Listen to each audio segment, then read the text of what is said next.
Pues vámonos ahora sí a la información. Mire, para darle la bienvenida, y le pido al equipo que nos grabe, para darle la bienvenida al doctor Isaac de Paz, le quiero comentar a usted que hoy la Suprema Corte de Justicia de la Nación tendrá que estar discutiendo un impedimento planteado por la Consejería Jurídica del Ejecutivo Federal que pues busca que el ministro Javier Lainez Potisek no sea quien revise la acción de inconstitucionalidad tramitada por varios legisladores del PAN, son de varios de la oposición, ¿no? Pero específicamente del Partido Acción Nacional, contra la extinción de los fideicomisos. ¿Por qué es importante que no sea este ministro? Bueno, es uno de esos impartidores de esos máximos impartidores de justicia de nuestro máximo cuerpo jurídico que se ha opuesto a todo, absolutamente todo lo que huela al presidente López Obrador. Y él, pues, estaría actuando como juez y parte. De hecho, me parece que hasta ha participado en entrevistas a los medios de comunicación corporativos y chayoteriles en los que defiende a capa y espada los fideicomisos. Sí, de forma previa, el jocoso ministro Javier Lainez Potisek, y ahorita le vamos a decir por qué le decimos jocoso ministro de Javier Lainez Potisek, váyanos preparando el video, don David. Si este señor en lo personal se opone a la extinción de los fideicomisos, pues ¿qué cree usted que va a pasar si le llega a su escritorio pues este recurso contra la extinción de los fideicomisos? Exactamente, se va a convertir en juez y parte. Bueno, si usted no se acuerda, pues este es el ministro que a mitad de una de sus sesiones así se carcajeó, como si se tratara de un sketch de estos programas chafísimas de pseudocomedia en Televisa, haga de cuenta la escuelita de Ortiz de Pinedo ahí, ¿no? Pero en nuestro máximo cuerpo jurídico, la Suprema Corte de Justicia de la Nación. Este es el jocoso ministro Javier Lainez Potisek. Como ya se ha señalado aquí, y como lo dijo la Margarita, la Margarita estar cuidando su apellido, de pronunciar bien su apellido, perdón. Como lo dijo la ministra Margarita Ríos Farjat.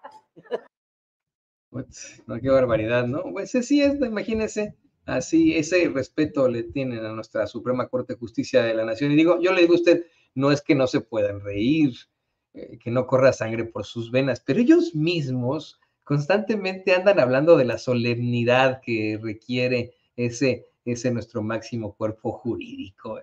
Siempre están muy compenetrados con la solemnidad, con que todos nos traten como señor o señora ministro, ministra. Ya sabe usted. Y de esto le pido al equipo que nos grabe, nos va a hablar en parte el queridísimo doctor Isaac de Paz, constitucionalista, jurista, experto aquí en Sin Censura. Doctor, ¿cómo te va? Bienvenido, ¿qué dices? Buen día, estimado Toñito, aquí listo. Buen día a todo el equipo y a toda la gente de Sin Censura. ¿Qué te parece que comenzamos con este tema interesante, la llegada de este recurso ya a la Suprema Corte de Justicia de la Nación, la solicitud que hace Presidencia de la República para que no sea Lainez Potisek, el ministro Lainez Potisek, quien tenga a su cargo este recurso, puesto que fungiría como juez y parte en la oposición a la extinción de los fideicomisos del Poder Judicial, que corresponden, si no me equivoco, a más de 15,000 millones de pesos, querido doctor. Sí, Toño, mira, 3 aspectos muy importantes sobre este tema. Bueno, el primero es que el señor ministro Lainez ya adelantó su criterio. Por tal razón ya no puede participar en una discusión judicial porque está prohibido a los jueces en general, a todos los jueces de todos los niveles, no solo de la Suprema Corte como jueces constitucionales, pero principalmente a ellos como los más altos intérpretes de la Constitución, adelantar un criterio o emitir un juicio previo sobre una cuestión que legalmente no ha sido resuelta. Los jueces no pueden, opinar sobre cuestiones que tengan bajo la mesa o que puedan estar en su órbita de decisión judicial. Entonces, todas las opiniones que tendrían que dar sería en abstracto, ¿no? O sea, al margen de un caso, por fuera, digamos. Él no ha obrado de esa manera y por lo tanto, pues ya tiene un impedimento para participar. Por eso la Consejería Jurídica está argumentando que él se abstenga de esa participación. Ojalá y que la Corte lo valore prudentemente y pues se haga esta exclusión del señor ministro. Número dos, qué lástima que en este momento el sector mayoritario del Poder Judicial, y lo lamento mucho por colegas que están muy desinformados en el Poder Judicial, se estén conduciendo de una manera tan mezquina en contra de la extinción de los fideicomisos, que ni siquiera les tocan sus derechos laborales, que ni siquiera tienen que ver con sus sueldos, con sus salarios, que eran o son y deberán ser para una causa noble, como es apoyar a los sectores prioritarios en México, a las personas que están en una mayor situación de vulnerabilidad, de riesgo, de no tener para la escuela, de no tener para comer. Y no me refiero al caso de la gente de Acapulco, sino que originalmente ese dinero, dijo el presidente AMLO, era para dar becas a estudiantes pobres. O sea, ¿cómo un sector privilegiado, los más y mejores pagados del sector público de este país, se niegan a que un dinero que ni siquiera usan, que hay un subejercicio, que no está tocado, que cada año les sobra, que lo tienen que devolver a la tesorería, lo guardan y lo mandan a fideicomisos, que ya dijimos aquí, Toño, que son los fideicomisos entidades financieras muy oscuras que prácticamente le pasan la propiedad al fideicomitente, o sea, a un banco.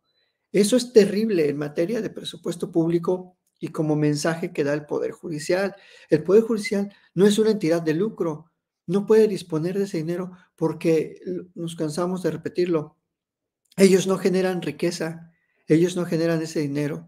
Ese dinero se genera con todos los impuestos que pagamos la gente que trabajamos para este país.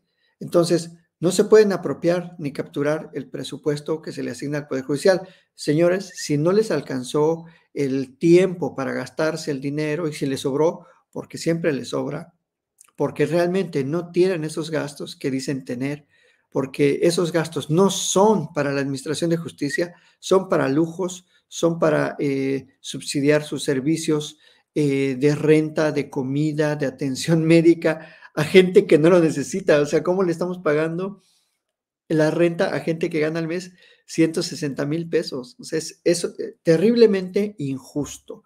Entonces, desde esa segunda óptica, pues es lamentable. Tercero, Toño, y con esto puntualizo aquí, ya dijo la presidenta de la Corte que según los fideicomisos, pues obviamente se iban a ir a los damnificados de Acapulco.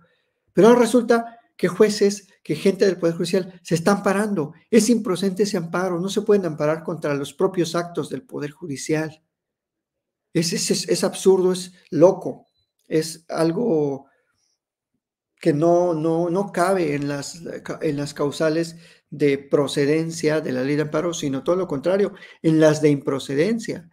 No se puede amparar nadie contra actos del Poder Judicial o contra actos de la Suprema Corte, es por lógica. Es decir, si la presidenta de la Corte dijo que los fideicomisos se van para Acapulco, para los damnificados, pues se van y punto, no hay discusión. No es un acto justiciable en amparo, como tampoco es un acto justiciable en contra de lo que haya dicho la Cámara de Diputados, porque si no, imagínense, sería como muy tonto, muy estúpido, que entonces hasta yo me podría amparar contra el presupuesto porque no le dieron suficiente presupuesto a mi universidad y como no le dieron dinero, entonces la universidad no me va a aumentar el sueldo o no me va a pagar mis incentivos. O sea, todo el mundo podría ampararse contra cualquier cosa. Entonces, esos tres aspectos hay que puntualizarlos y qué lamentable que estén haciendo de un asunto muy sencillo de destinar dinero público a una causa pública como es atender la pobreza, porque ese es el fondo de todo, atender la pobreza con el presupuesto público, estén queriéndose erigir como los grandes intérpretes para mantener sus privilegios. Qué lamentable que esto suceda en el seno de la Suprema Corte y que haya visiones dentro del Poder Judicial de gente que no está teniendo una lectura completa de las cosas y que por el contrario está actuando con mucha mezquindad, Toño. Eso sería hasta aquí mi comentario. Eso especialmente porque yo estoy convencido, doctor, que muchos de estos ministros y ministras saben que estamos en un momento histórico no solo para México, sino para la humanidad. Un antes y un después al hablar del progreso, de cómo está avanzando la ultraderecha en algunas partes y cómo le está deteniendo el progreso, cómo hay un cambio en las mentalidades y por supuesto al hablar de la cuarta transformación. Ellos, al menos en su concepción a futuro de lo que van a representar, deberían pensar en precisamente eso, la imagen que tienen y que están dando al no querer dar su brazo a torcer por una cantidad impresionante de privilegios asquerosos que ningún otro mexicano tiene, que honestamente, luego con mucho respeto, ellos no se merecen, en definitiva. Creo que no se los merece pues mucha gente, ¿no? O sea, esto que detentan este tipo de personajes. Y en medio de una, si me lo permite usted también que nos ve, que nos escucha, una mera ambición, ¿eh?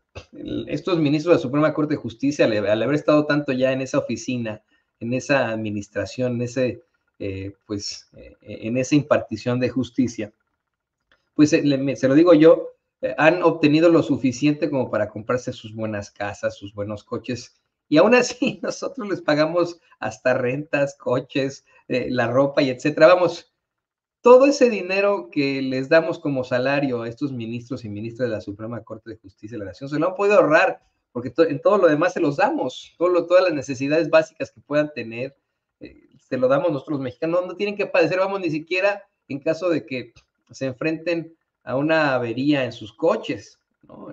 Coches que también les proporcionamos nosotros, por lo cual creo que deberían pensarlo muy bien, tendrían que, doctor, no sé, ¿no? Reflexionar el hecho de que así pasarán a la historia, en lugar de decir, miren, nos estamos enfrentando a un presidente histórico que va a ser igual reconocido con mucha fuerza en los libros de texto, a lo mejor en un futuro cercano en las calles, en los aeropuertos, me refiero a su nomenclatura.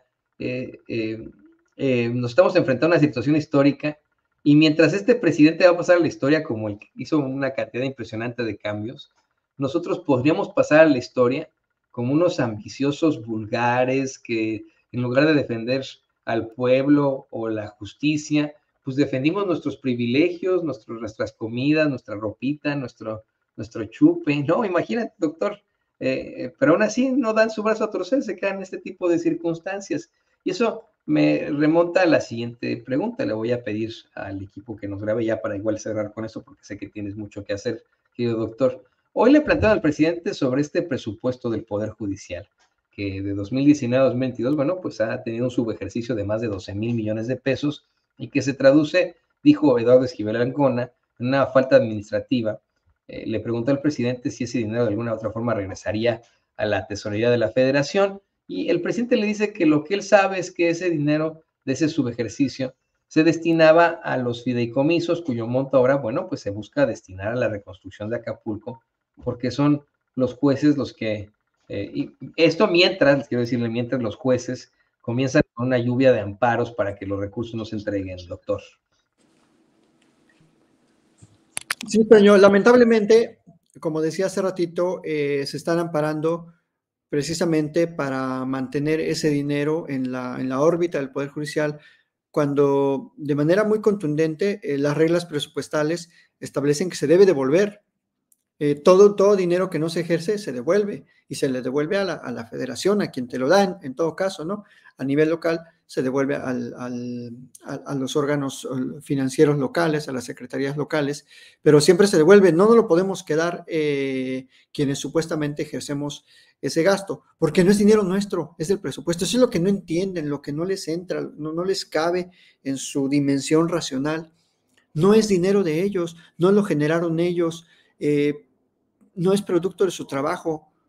A nosotros, los servidores públicos, nos pagan cada quincena o catorcena y ya. No es el dinero de las instituciones, no es nuestro, viene del pueblo, pero no, creo que no lo van a entender, Toño, por eso están con estas chicanadas, con estos amparos huizacheros, que pues van a tratar de empapelar al Poder Ejecutivo para que no se extingan, y lamentablemente ellos tienen pues el sartén por el mango, ¿no? O sea, son juez y parte, eso también es muy absurdo, o sea, yo siempre he dicho, es que es improcedente, no te puedes amparar contra las decisiones presupuestarias, porque son de soberanía, de una facultad exclusiva de la Cámara de Diputados, lo dice la Constitución. ¿Dónde está la falla? O sea, no veo que la Constitución permita ampararte contra ese tipo de decisiones, porque vuelvo al absurdo. Cualquiera entonces podría ampararse de que no hay suficiente dinero, no sé, para una colonia pobre, y entonces sería una lluvia de millones de amparos, de que toda la gente alegaría que quiere dinero público. Y eso no es posible, porque el dinero es una fuente muy limitada, el dinero público.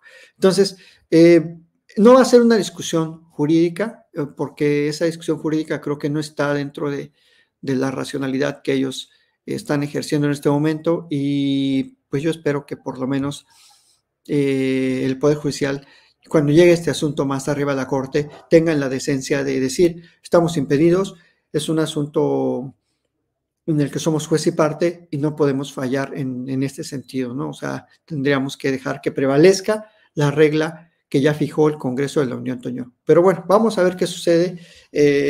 Lamentablemente, la ministra está echándose para atrás, básicamente, está faltando su palabra, porque ya había dicho con un oficio públicamente que los fideicomisos iban para Acapulco. Pero está muy presionada por la derecha, por ese sector rancio, conservador, que todavía está en el Poder Judicial, por las propias bases que están muy desinformadas, lamentablemente, y claro, apoyado por todo el grupo mediático de chayoteros que la incitan a no dar su brazo a torcer, como si fuera, repito, y como tú lo dices, como si fuera dinero de ellos. Y claro que no lo estoy yo. Con eso cerraría únicamente. Doctor, pues como siempre, muy claro este análisis, esos planteamientos, mucha claridad que nos das en esta reflexión aquí en Sin Censura. Te agradezco infinitamente que te conectes con nosotros y te pido por favor que nos compartas tus redes sociales para que la gente se ponga en contacto contigo, te busque, te haga más preguntas ahí en las redes sociales. Gracias, mi querido Toño, en @Isaac de Paz en Twitter y en mi canal de YouTube, Isaac de Paz González, así como está mi nombre completo. Y muchísimas gracias, ojalá que me puedan seguir, conectarse a mi canal y bueno, también seguir sintonizando y compartiendo el excelente contenido plural, objetivo, crítico y como nadie se atreve a hacerlo, de Sin Censura, mi Toño. Muchas gracias. No, es a ti, ahí lo tiene usted, el gran jurista, el gran constitucionalista, el doctor Isaac de Paz, experto de Sin Censura, aquí en el programa En Forma de Sin Censura. Bueno, le pido al equipo